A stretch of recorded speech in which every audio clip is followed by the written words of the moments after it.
Hello, happy Friday. It is June 3rd, 2022. You guys know what you're here for. You know what this is. So, I don't think I need to preface anything.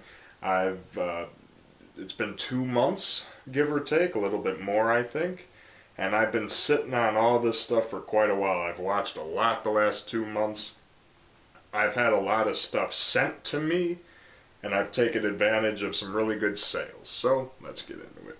First thing, when I was at one of the used stores I frequently go to, they had this VHS tape for 99 cents, and I figured, why not? Me being the 80s fan I am, add to my VHS collection, add to my 80s collection. Fun little novelty. We got Dolph Lundgren's Maximum Potential, the workout VHS tape. Some really cheesy 80s pop music, Dolph Lundgren working out. What else can you want for your 80s collection, huh? So that's a fun little novelty. And then with Top Gun Maverick being out, I've had the original. I used to have it on VHS for the longest time, but I just never got around to upgrading it on Blu-ray or even DVD for that matter. So this has been in Target, this has been in Walmart and all these places, so I finally upgraded, got the Blu-ray of the original Top Gun. It's this new little re-release issue that comes with a little poster, these little bonus extras. So I did see Top Gun Maverick. Let's see, today's June 3rd. I went and saw that. It opened on Friday the 27th, so I saw it on Saturday the 28th in IMAX. And I'm tempted to say, I really like this movie. You know, I don't think it needs much introduction. Great, one of the best soundtracks ever, awesome cast, iconic movie. But I think I liked Maverick more. I think Maverick had a more dramatic storyline. It had a more focused storyline. The heart was stronger with it in relation to Maverick and Rooster.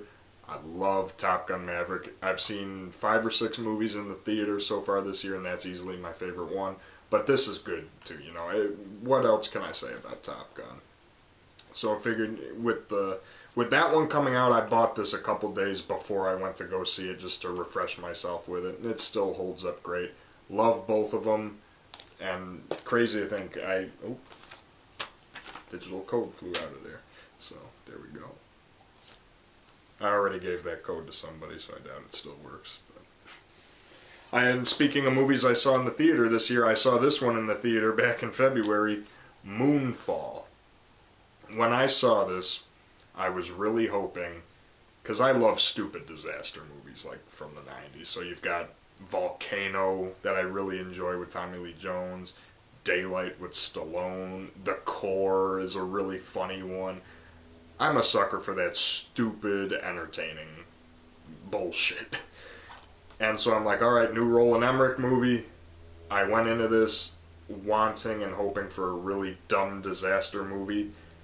And it surpassed my expectations with how dumb this thing gets.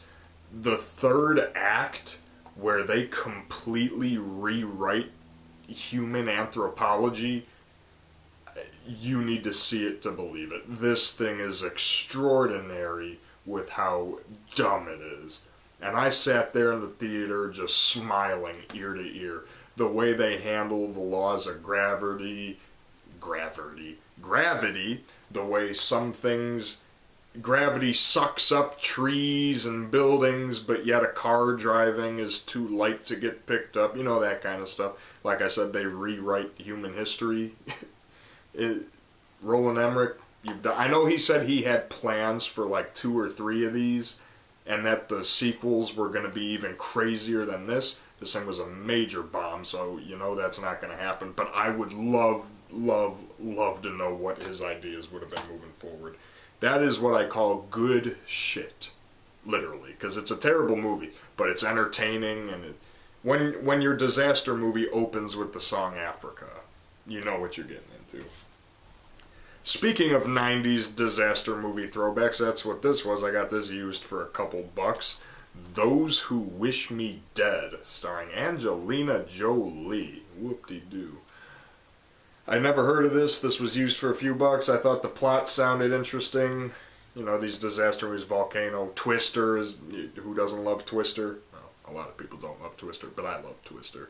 Moonfall. Well, now we have one that deals with wildfires with this, and there's like a really shitty crime plot also happening with it. Yeah, this one didn't really do a whole lot for me. It was just kind of in one ear, out the other. I didn't hate it. I wasn't angry that I saw it or anything, but it's very textbook. It feels like something that should have been made in 1997. It's like 20 years too late to the punch. Yeah, didn't really do. I never heard of it. Now I could see why, and it just came out last year, so that's not a good sign. But not really a whole lot of substance to it. It's basic entertainment if you've got nothing else, but ultimately very forgettable. And then this was another complete blind purchase for a few bucks. I'm a big fan of Kevin Bacon. I love a lot of his roles, his characters.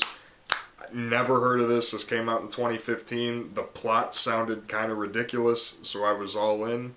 So I was like, alright, let's see what we got here. And it's this movie called Cop Car. I don't even know how the hell to talk about this. This is a strange one.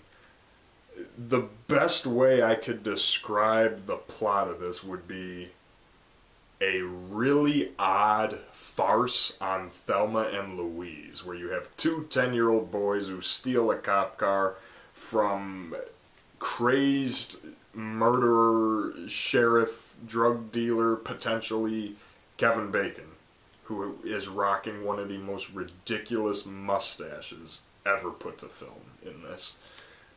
Yeah, this is weird.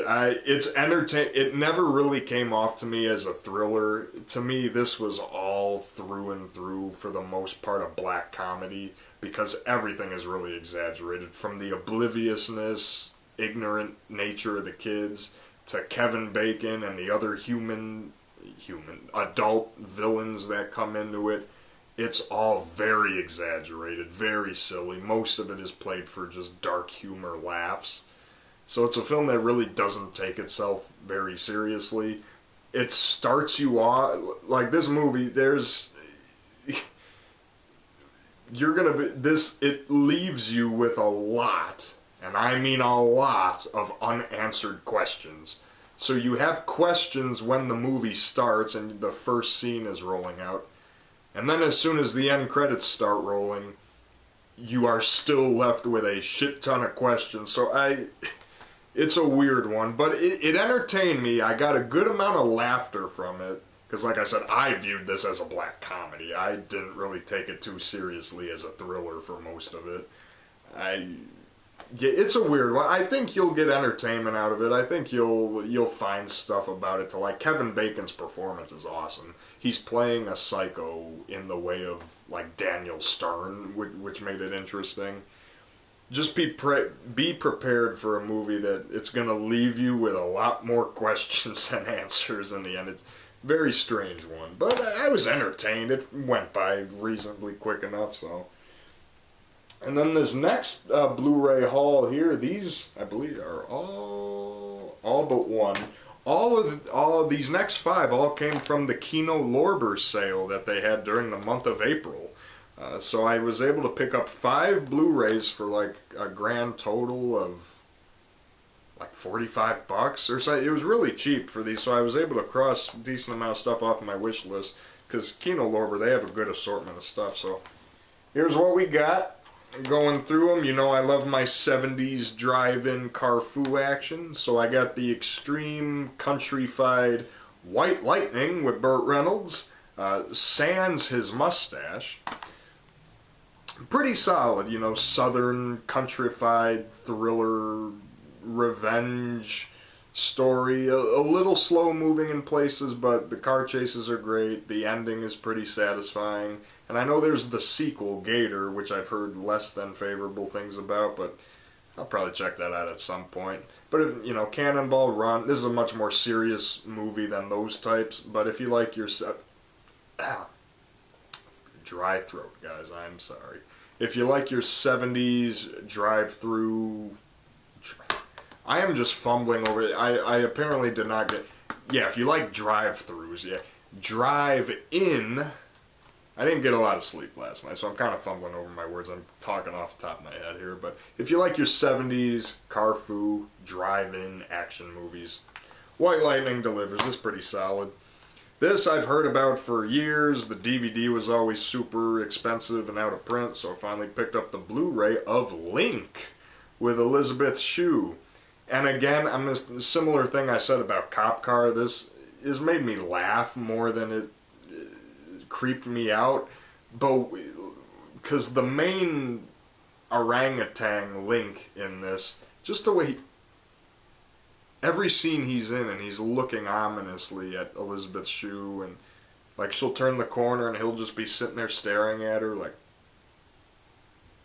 It came off as funny to me, but strangely enough, when the thriller part of this gets going, it gets going pretty good. I mean, it's directed by Richard Franklin, who did Psycho 2, and he was a student of Alfred. There's another... Keep counting the comments of how many times I screw shit up in this. I just said Albert Hitchcock.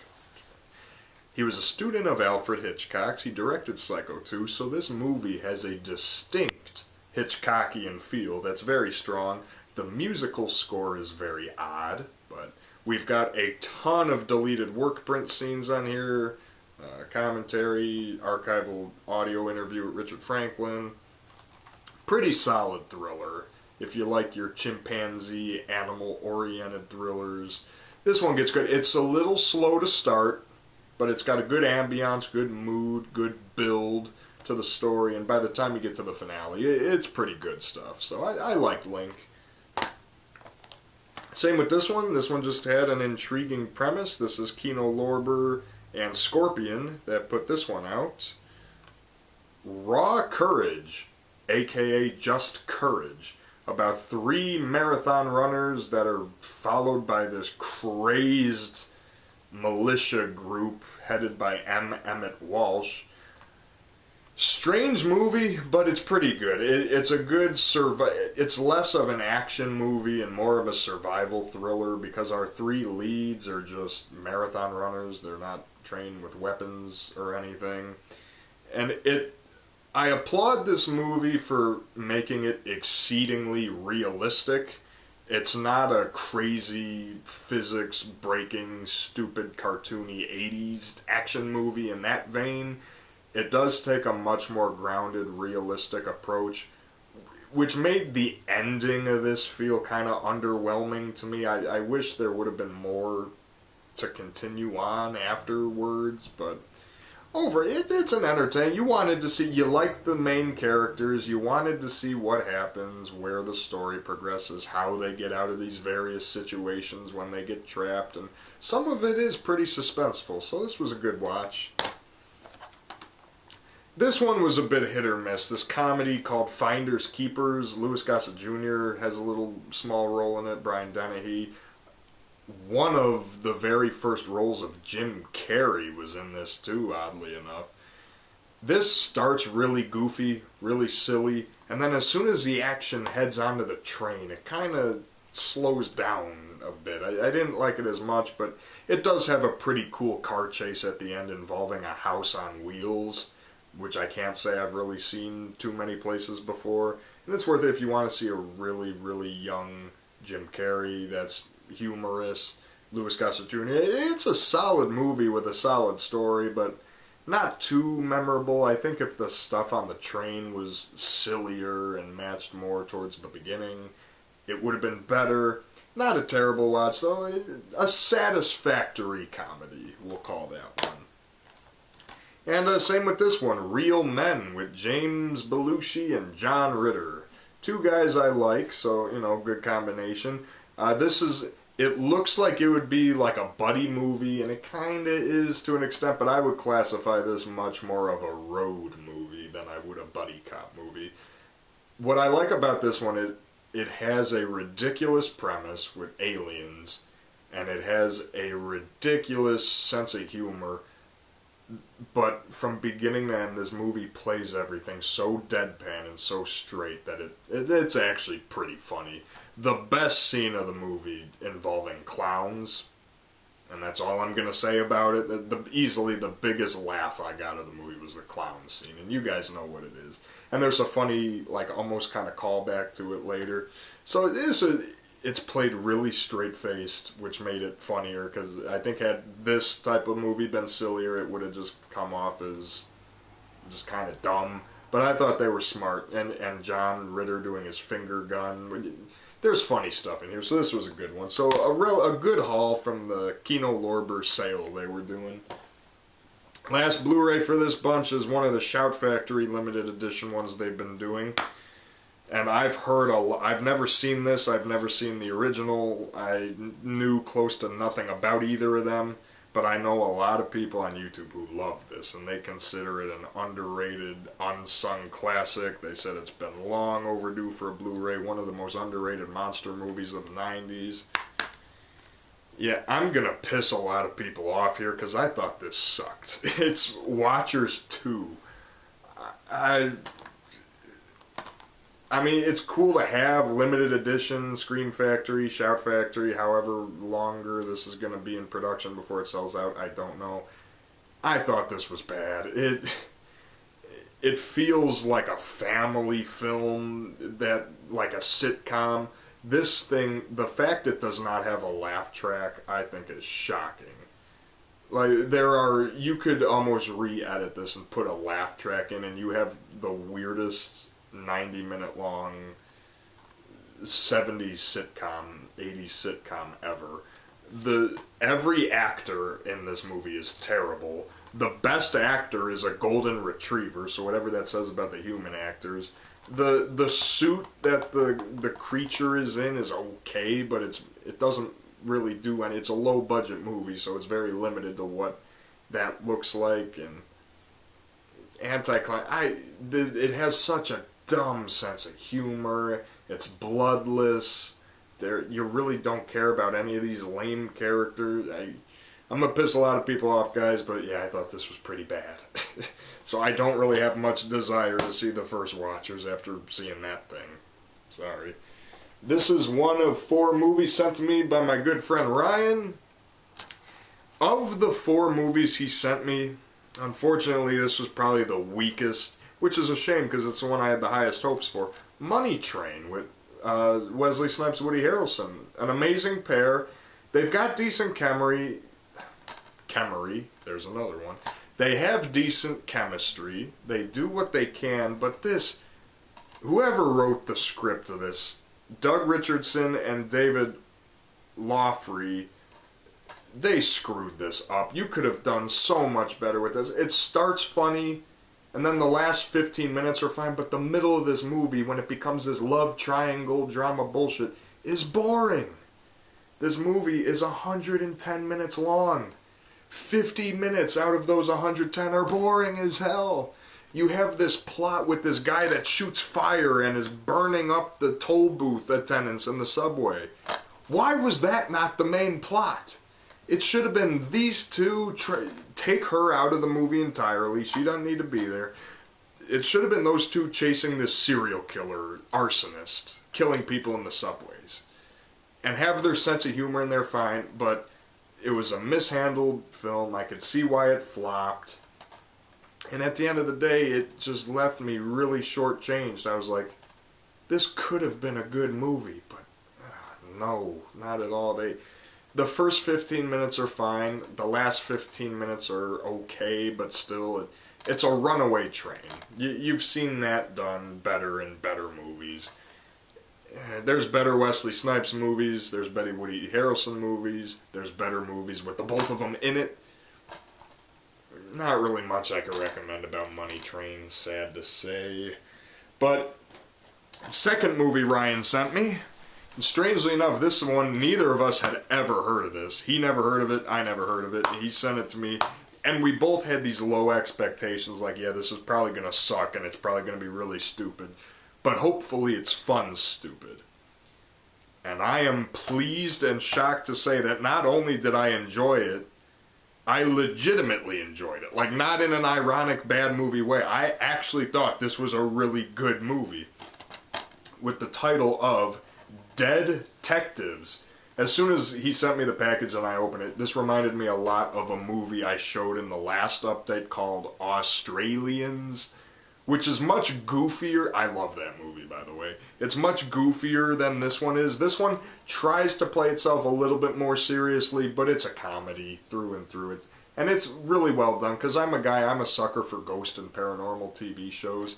So seeing this, taking the piss out of that was fun, where you have these people that go to this actual haunted house and in Mexico and just shit is happening, and it's pretty good. I like the ghost story. I like the setting. The humor is surprisingly funny in most places. It's witty.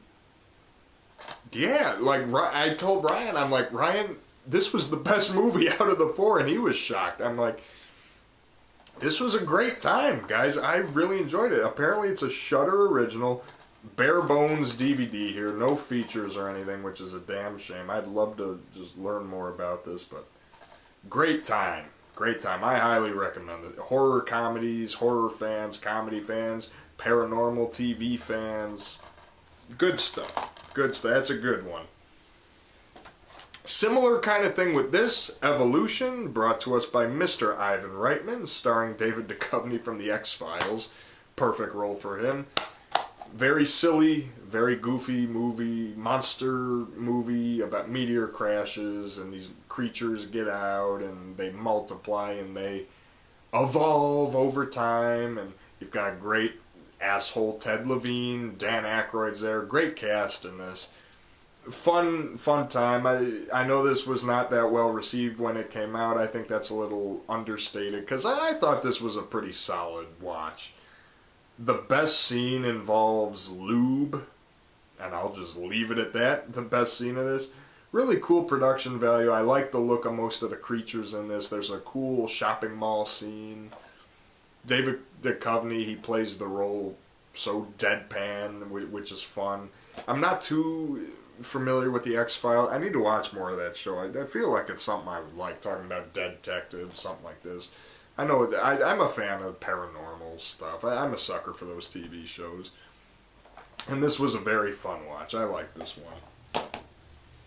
And same thing here. This is a comedy. I know some people really love this one. I had never seen it, so I decided to check out The Golden Child with Eddie Murphy.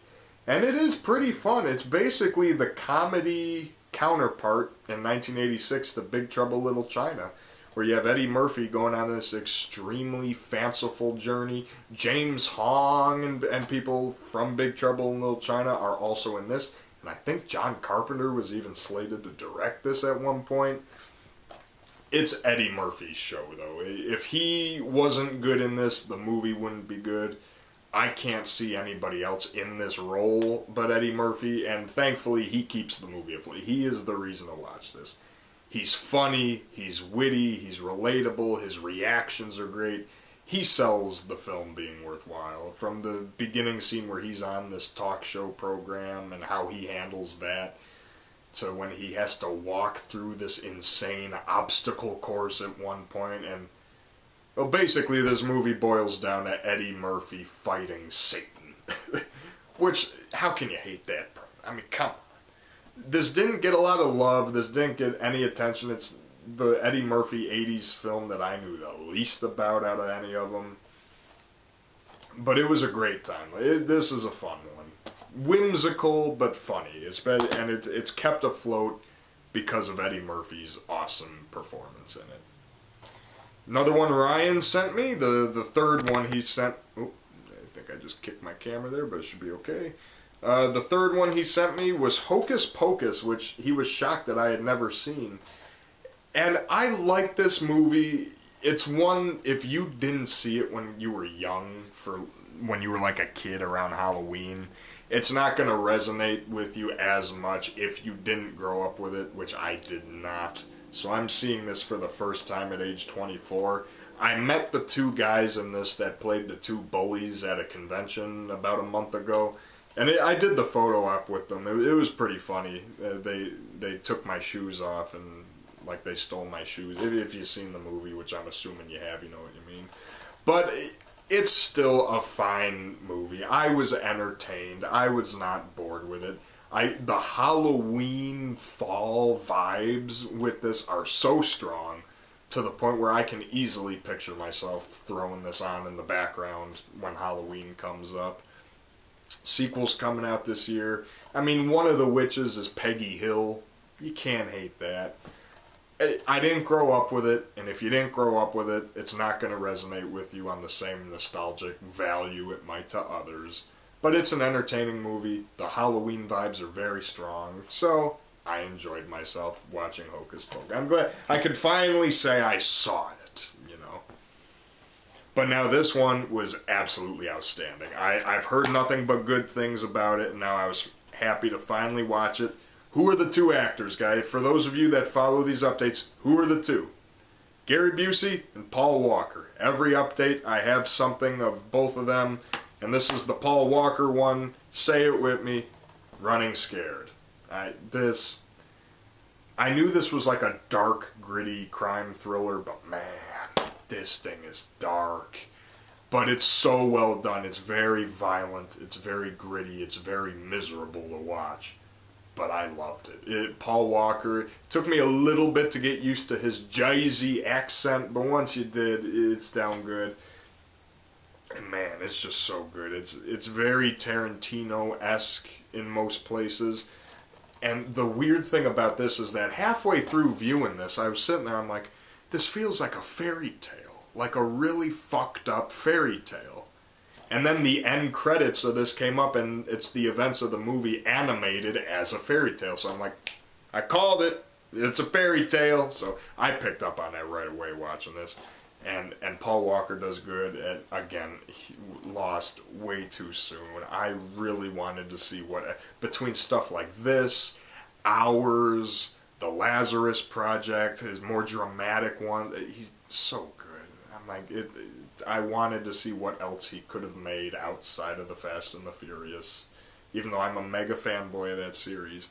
And this is just incredible. From the dark places it goes, there's that scene, if you've seen this, you know what I'm talking about, the scene with the wife in that, like, daycare type apartment. This goes to such dark places, but it's so worthwhile, and so I don't want to say much because I want you to see this. You have to stomach it. It's a violent movie, it's a gritty movie, but it's a fucking awesome movie. I loved Running Scared. You guys have to see it. I can rave about that forever, but it's awesome. This was a blind buy for me just because the plot sounded kind of ridiculous, and as soon as I saw that Alan Rickman was involved, I'm like, okay, let's see what the hell this is. It's this movie called Blow Dry with Rachel Lee Cook from another Paul Walker movie I showed last time. She's all that. I don't know if this is a British movie, but it comes off, a British comedy, very, very dry British humor is on play here. It's a movie about a hair styling competition with Alan Rickman with very dry British humor. I was interested enough to watch it the whole runtime. I finished it. A few laughs did come. There's some very politically incorrect things in there, which might be a draw for some of you. Who the hell is calling me? Somebody's calling me. I'll call them back after this. I can't recommend this to everybody. Like I say, it was okay for me. I'd rank it somewhere in the middle. Like, there's laughs, there's weirdness to make it worthwhile, and it's cool seeing, Alan Rickman and Heidi Klum is in there, Natasha Richardson, so they do, there's heart in here. Like, it's not an offensive movie. Well, some scenes are offensive for different reasons, but it's a movie that has heart and soul in places, so it handles itself pretty good. Alan Rickman is fun. He's probably the standout that I remember most from this, so for a blind buy, why the hell not? Another one that does not need much introduction at all. This is an amazing movie, awesome action movie. I never owned it, so I just had to pick it up. Got True Lies with Arnold, Jamie Lee Curtis, Tom Arnold. Great, super fun movie. A little long. I think the movie could have been trimmed down a little bit, and there's one thing, it's a little long. but it's fun. It never really, it's long, but it never really gets boring. It features the greatest scene I have ever witnessed involving a horse. Jamie Lee Curtis in her scene. You guys know that scene. Super fun time. You're fired. What else can I say about True Lies? Awesome James Cameron action movie. I'll take that over Avatar 2, The Way of Water. I was never into the first one, so. Another comedy I bought in the last update, or 2 updates ago, I forget, I'm losing track of time, but I showed a Martin Lawrence, Steve Zahn movie called National Security, which I hated. I thought it was a piece of shit with the lowest brow, just racially driven humor. Terrible. And everyone who saw that messaged me and they told me, Ken, if you hated that movie, you should really watch Nothing to Lose. It's awesome. It's really funny. So I gave him and I do like Martin Lawrence. Wild Hogs are one of my favorites. I love Blue Streak. So I do like Martin Lawrence. I just hated National Security. I thought there was a shit comedy. So I got him and Tim Robbins in Nothing to Lose, and they did not steer me wrong. I actually really enjoyed this. It's really funny. John C. McGinley appears throughout as like your main human villain, Kelly Preston, and this, it's fun. It does the similar, it's not the same, but it's a similar premise to National Security where you have these two being forced to team up, but for different reasons. And there's a really fun twist at the end that I actually didn't see coming that adds a whole layer of pizzazz to the third act. There's a scene involving a spider that is hilarious and had me laughing out loud the first time I saw it. Their chemistry together was fantastic. Yeah, Nothing to Lose. Again, there's no features or anything on this DVD. It's a shame that this is as unknown as it is. I would definitely say this is a very underrated comedy. And even as the story is being told, you learn things about Martin Lawrence's character and his home life. It's actually pretty tough. Like, there's good heart and good emotion to this. So everything Nothing to Lose did wrong, this one does right, and this becomes an insanely underrated comedy. Definitely check this one out. We're getting there, guys. Almost done here. And Pretty Blind by Disturbing Behavior. I've heard minimal things about this. And at the end of the day, I actually thought this was a neat little 90s teen thriller. I liked it.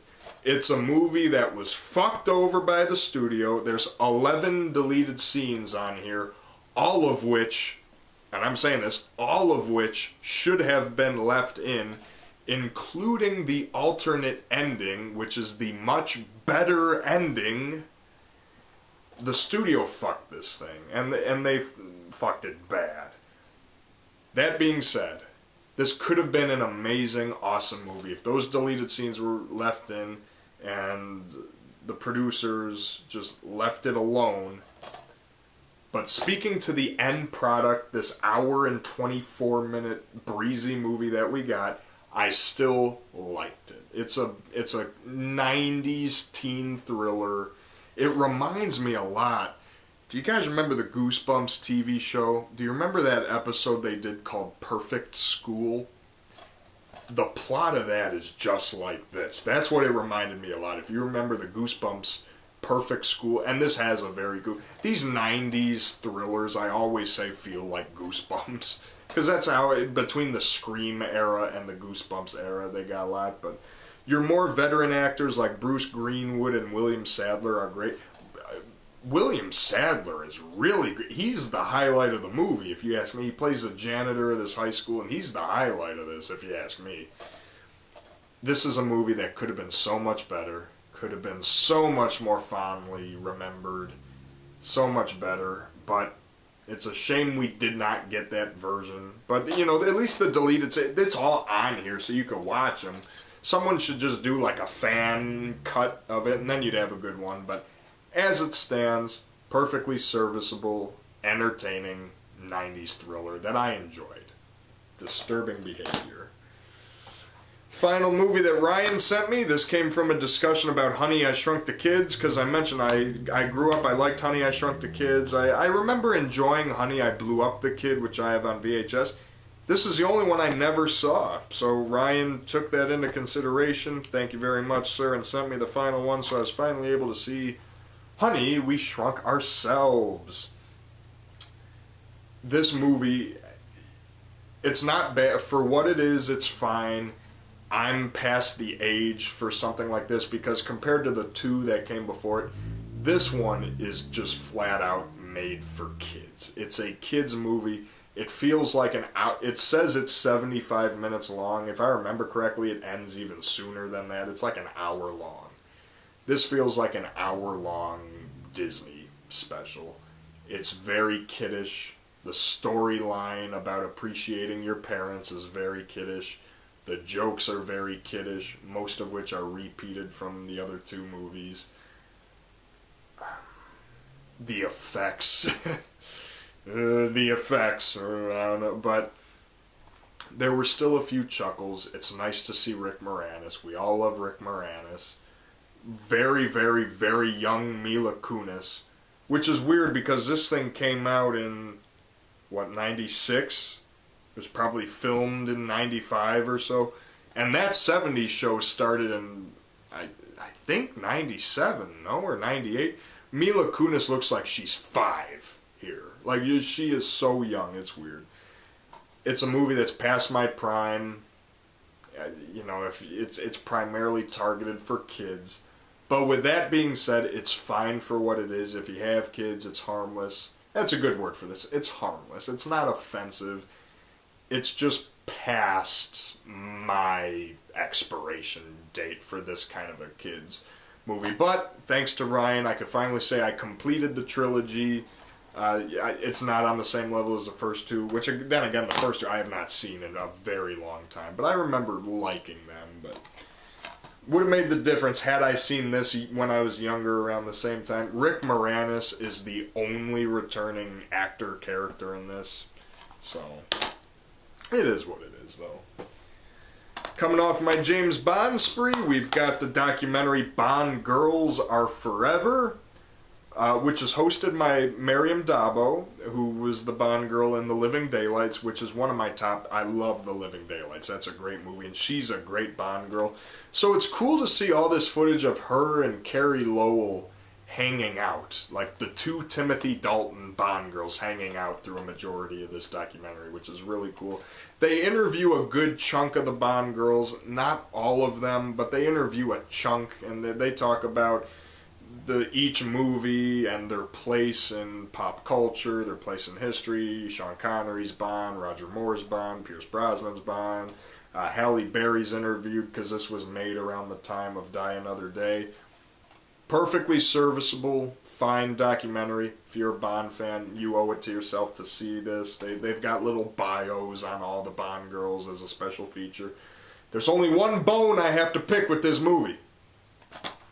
It's in the supplement. If you go through the files, sure, they have bios about every Bond girl. But in the actual documentary, my number one favorite James Bond film, For Your Eyes Only, does not even get mentioned once. There are no clips. There's no mention of For Your Eyes Only. There's no B-roll. There are no photos in the actual documentary. Because if I could show you guys over there, what do you see? Yeah, that's my girl right there. Let me zoom in. Yeah, that's my girl. That's my number one. That's my Bond girl from my Bond movie. My number one favorite. Why was For Your Eyes Only not mentioned in the actual documentary? You could say so much about her being a more empowered Bond girl, because they were saying how Roger Moore's Bond girls were more objects, and I'm like, fucking Melina, she was on a mission. She was on a revenge mission. James Bond actually had a connection and was trying to teach her life lessons about revenge. So, Miriam Dabo, I love you. I love The Living Daylights. I like this documentary. You did a good job. But justice for Melina and justice for Your Eyes Only, damn it. Next up, see right there, Right there, Gary Busey. I was walking the shelves in my store, saw Gary Busey's name on here.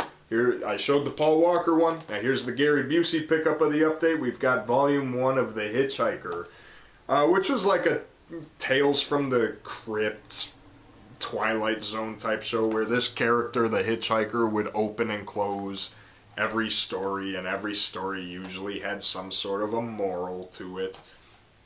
The Gary Busey episode is great because Gary Busey plays a preacher. What else could you want there? You see Gary Busey giving a sermon in the middle of a mall, and his episode has a really cool ending and a cool mystery that unfolds. I forget what the title of his episode was. Oh, WGOD, because that was the radio station. But there's a lot of stuff. Last Scene has Peter Coyote in it.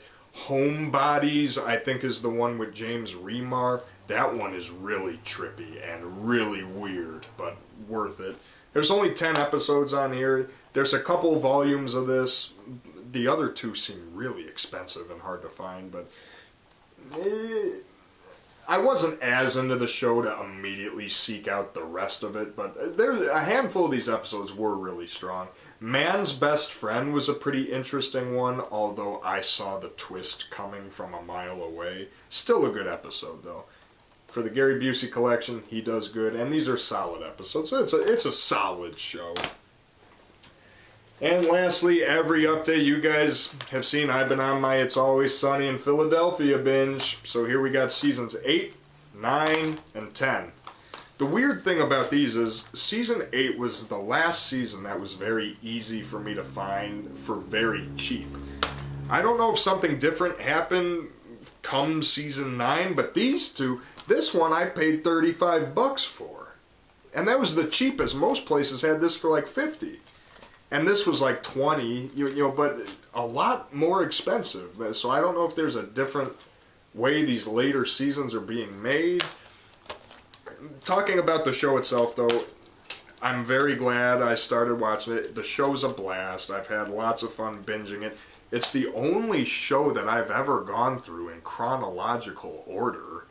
Like, I've been doing season by season, and then there was the Christmas special that I saw that slightly out of order, but the main seasons, it's all in order. Season 8, I will say, was probably one of the funniest seasons. Yeah, I really enjoyed season 8. The trash episode where they're trying to recycle. Yeah, there's a lot of fun stuff on here. Season 8 was a fun one. Lots of laugh out loud moments. Frank's back in business has fun, like pretending to be someone you're not. The gang dines out is a very fun one. The serial defense episodes on here. So season 8 was a pretty funny one. Lots of laugh out loud moments for season 8 for me. Season 9, pretty fun too. Let's see. These seasons are so short. Like, I watch them all. I go through them so quick. I need to remind myself which episode was which season. The Gang Broke D, the premiere of season 9, has such a dark ending, but it is so funny. Gun Fever, that's the one. This season has the infamous. So, anyways, I started blasting. If you've seen that meme, that comes from this season. The gang tries to win an award. The timeshare one's pretty good. The gang saves the day. That's a funny, creative one. The gang gets quarantined. Watch that. This is pre-2020. Watch that episode. You'll see how that one goes. The gang makes Lethal Weapon 6, which is one of the banned episodes for very obvious reasons as soon as you start watching it. So there's that. In season 10, which is the most recent one I watched, this one, the episode where they're on the plane trying to see who could get the most drunk is a lot of fun. The one where Dee has to go spying in the fish factory and Frank learns where the cream pie is fun.